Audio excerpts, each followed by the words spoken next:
आइए तो मीठा पान मिलेगा। देखा, इज्जत बचा के रहा, वही में भलाई बा। जब से मोबाइल चलल प्यार का पढ़ाई बा।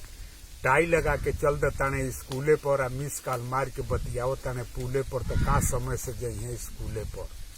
कहताने जे दिन भइल बा त रात होइबे करी, मोबाइल नंबर दे द बात होइबे करी, जिंदगी रही तो मुलाकात होइबे करी। दिन डूबी तो दिया बार दिया, तोहार मम्मी नहीं रही है तो धीरे से मिस कॉल मार दिया। अब तू आंख मत मरिया, हम आंख मार दे, दिल से प्यार करब नहीं जाए सऊदी पासपोर्ट फाड़ दे। तो फूलों का खुशामद कांटा ने किया, कोई माली बचाने नहीं गया। अब तू ही सरोता प्यार कर लो, कोई प्यार करने नहीं गया। तू ही दिल लगा लो, कोई लगाने नहीं गया। वहीं से खबर जना दो, कोई खबर जनाने नहीं गया।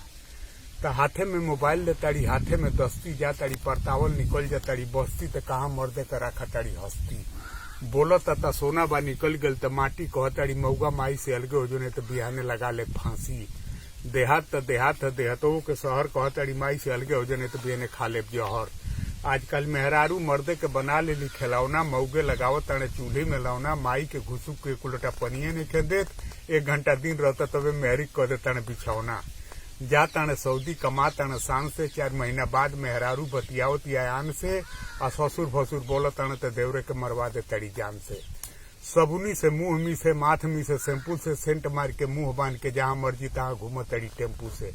तो घर का दाना पानी निके नहीं खिलात, मर्दे का लाज बिझाइये नहीं खे। अब होटल पर काटे तड़ी गट गट बिरयानी, आ हमनी की मोची का शान खत्म हो गये। अब मौगिए लड़ तड़ी प्रधानी। तब मरद लाचार भले मौगिए काटा ताड़ी सोना चानी, एको पांट गलत नहीं पैबा हरी पाटक की बतिया पर, और लगो मरद सुतल बा बतिया ले ताड़ी खटिया पर। पूछत ताने केकर हो तो बहाना करताड़ी, नंदोई बहनोई भैया कह। लाड़ मर्दे नहीं खे बुझे जे भैया कह कि कन गैया कह। तो देश चमक गल विदेश का कमाई, और बिटियन के कौन इतबार रह गली, भाग गली 5-5 6 लड़का कमाई। देखो तो।